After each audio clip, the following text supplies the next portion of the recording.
Simple Cyber Defense Security Updates for June 9th, 2022.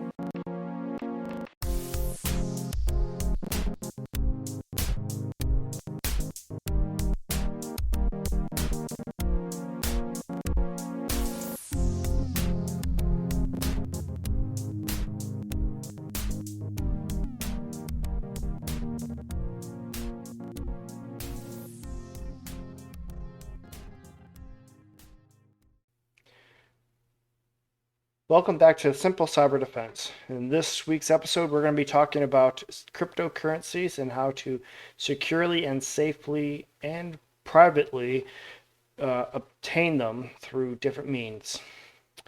I'm Carl. Hi, this is Ahmad. And we're going to begin. So, in this episode, we are going to talk about cryptocurrencies and the different methods of how to obtain them. And we're going to start off by hitting the backstory of why one would want to get cryptocurrencies. So if you want to start off, Ahmad? Yeah, so last episode we talked about ransomware, right? And we said, like as a last resort, right? You don't have backups. You really have stuff that is invaluable that you got to get back. The only thing you can do now is you have to pay the ransom to unlock your laptop or your computer to get your stuff back, right? Which by no means am I saying, yes, you should do that. There are definitely other ways, but we talked about that last time, right? So now you'll be instructed to go and pay, a certain amount, usually for, let's say, here we talk just about home use, right? So the average is $300 to $500 for you to pay to get the decryption key to unlock your data on your computer. Well, we can do this two ways, right? We can do this just the regular easy way, which I can just, and let's say they said, okay, you are going to pay me in Bitcoin, right? I can go and open a Bitcoin wallet, transfer some money from my bank account, and pay them, right? The only problem with that is my information is already on the dark web, right? Now, these people that attacked me have my information because it's not just one way that he can make money from encrypting my computer, but if there's some data on there, he can actually make a copy of it, exfiltrate it, and he can sell that to other people who may have use for it if they don't have use for it, right?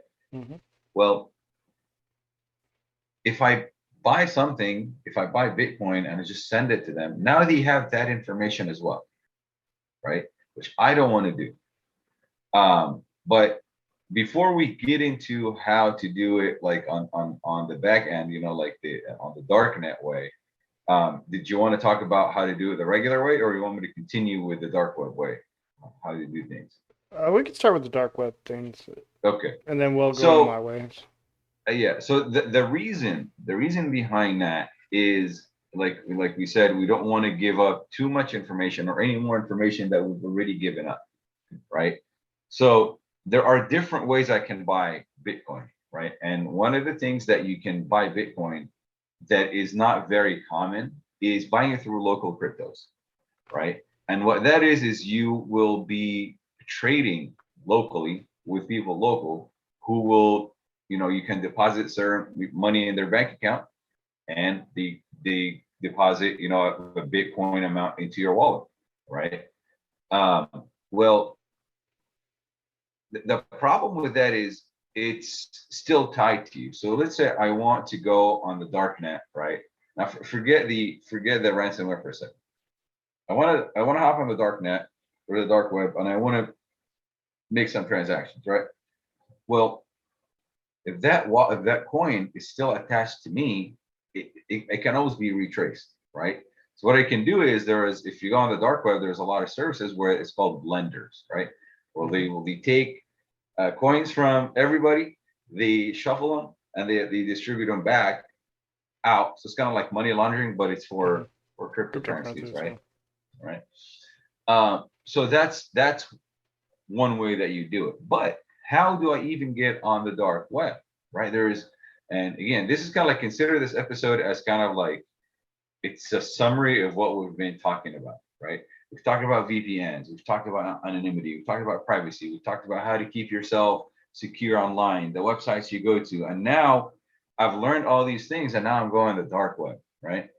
So the dark web really is just it's internet, it's information out there, but that you can only access it via a dark web address, right? And you have to have that address, which is a very long, weird, number of Hmm. characters.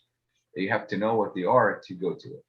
Well, the only way you can access the dark web is through a Tor browser, right? And what the Tor browser is kind of like your gateway to the dark web. But I still wouldn't do that, right? Why? Because it still leaves a trace, and your computer still leaves a trace in some of those on some of those VPN or some of those routers, right? Hmm.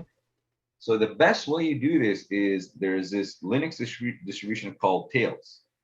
And what you can do with that software, with the operating system, is you can install it on a USB stick, and it works from the USB stick.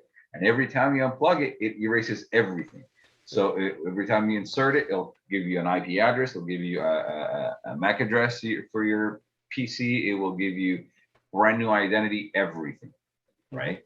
And so what you do is you download Tails, you install, a Tor browser on it, and then you can start going to different darknet markets. You can start going to different. You can have, a darknet or a dark web wallet where you put your Bitcoin in there, and that's how you pay your rent. Um, it's it's a very interesting topic. There's a lot of things that you can do, and there's different ways of doing it. I am kind of like giving you a quick synopsis of what I do. But if you do a quick, search, a quick Google search, how do I access dark web safely? You'll find great, instruction step-by-step videos that will show you how to do that. And if you have enough interest, you can leave comments in there. If we have enough comments, we can actually create a video on how to set up a Tails instances so that you can use it Yes. to go out there safely and securely. That's pretty much it. Okay, so that's the dark web side of things. So, so say for example, you don't want to go down the dark web route. So what do you do? So there are ways to do this pseudo anonymously and kind of a little bit more anonymously without going to the dark web. One option is there's a website called Paxful, which allows you to purchase cryptocurrencies using gift cards. See, the interesting thing Paxful. is, yeah, Paxful. Yep. And we'll have a Okay. bunch of links in the description, which we go down and That's very research interesting. it. I Yeah, like that. you can I have to actually, check that out. you could buy gift cards. So what I recommend doing is buying these gift cards using cash. So again, there's no records or any kind of association between a particular gift card that you buy and your bank account information or credit card information. But it's also important to buy like a physical card because you're going to use that the card number that you buy. Go to the Paxful website using a VPN so that your ISP doesn't really know what's going on. And there's going to be a whole list of different buyers that have different rates. And what I recommend is making sure that you read the reviews and make sure that the buyer that you're going to buy the crypto from is very reliable and has a lot of good reviews. And by good reviews, I mean actual real reviews, not fake reviews to make them look good. And then what you do is you put in your gift card number, and then in exchange for that gift card number, they'll give you a percentage of a crypto, either Bitcoin or Monero or something. And it's a great way to do this without any information tied to you, really, that much.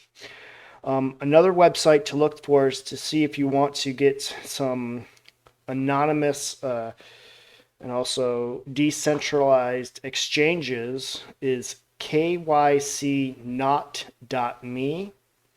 What this does is it gives you cryptocurrencies exchanges that don't really I won't say allow, but doesn't require a lot of personal information in order to create an account and to buy cryptocurrencies from them.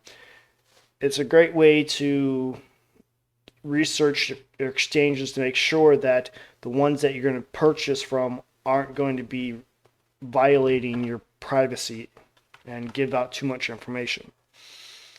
And the last way to buy cryptocurrencies, which may not be 100% anonymous, but is to go out to like different malls or somewhere and find what's known as a cryptocurrency ATM.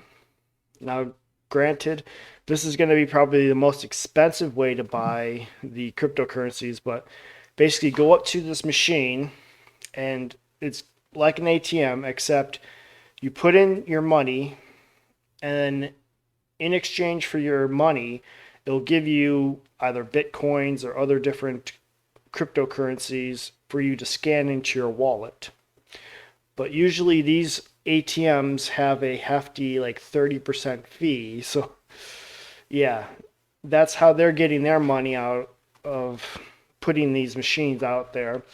And another thing you have to consider is it is possible for you to be kind of traced because there's going to be a whole bunch of cameras around.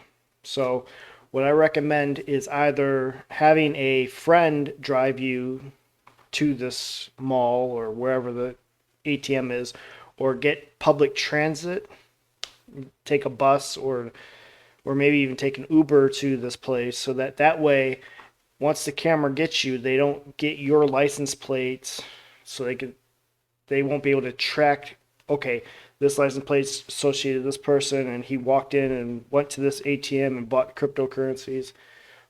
And a way to get around the facial recognition is to wear like glasses or some kind of partial facial coverings to kind of not allow your full face to be discovered in the cameras. So that way they can't really use the algorithms to do facial recognition either.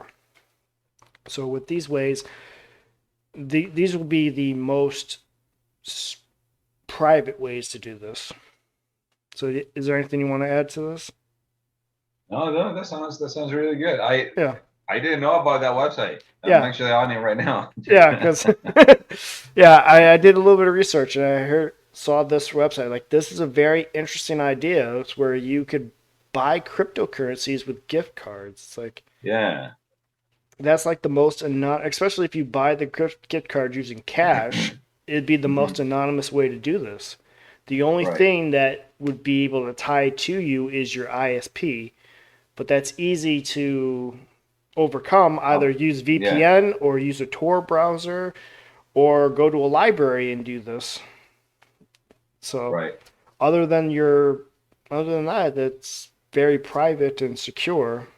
Just have to make sure if you remember, if you go to the library though, it's attached to your card, because you have to slide your card to log into the computer. Well, to get your hour or 2 hours or whatever. It depends, and if you use their computers or come in with a laptop or a tablet that you just use specifically for, secure browsing, or if you have your Tails USB drive, you can plug in there too. There you go. Yep. Yeah, so that there's always ways around everything. You just got to be smart enough about it. You got to know what it is. You got to know what it is. So if that does it, I think that will close out this episode. If you have anything else you want to add? Nope. All right. So if you like what you hear, you can give us a like, follow if you're not following. And if you find this information extremely useful and you know someone else who may find this useful, just share it with them and say, hey, I heard this. I want you to experience the same thing. So with that said, we'll see you in the next episode, and goodbye. Have a good one. Recording stopped. Thanks for listening to the Simple Cyber Defense Security Updates. Join us next time when we dive into more security issues, and make sure you subscribe to the podcast so you never miss an episode. Plus, if you have a topic suggestion or want to support the podcast, stop by our website at simplecyberdefense.com.